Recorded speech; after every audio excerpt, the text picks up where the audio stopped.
एक लगन का गीत, बेटी का तिलक का गीत है, विवाह का। अच्छा लगी तो लाइक सब्सक्राइब जरूर करम जा। तिलक चढ़ाई पापा घरे चली आइला नया रे आगा नामे बैठ सुमानवा मारी रे ललनवा रे अगाना में बैठ सुमानवा मारी रे ललनवा। घर में से निकालेली बेटी हो कौन बेटी कहीं पापा मनावा उदास रे ललनवा अरे कहीं पापा बैठी मनवा मारी रे ललनवा।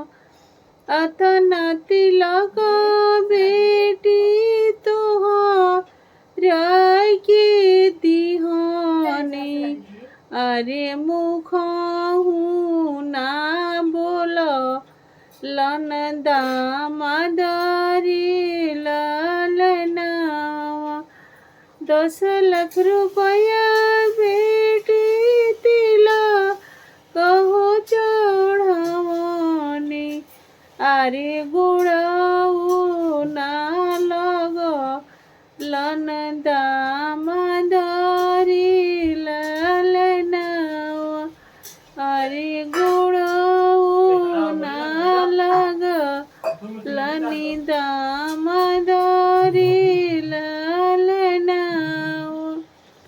अरे सिकड़ी खाती नरुसा तोहर दामाद रे लगे दे हुई बेटी भोगो सर के बजारिया यारी किनी देबो धुई भरसी करियारी ललनवा नारी सिकड़ी के गवज जब सुनो लन दुलावा अरे हंसी हंसी लगलानी गुड़ारी ललनवा अरे हंसी हंसी लागे लन गुड़ारी।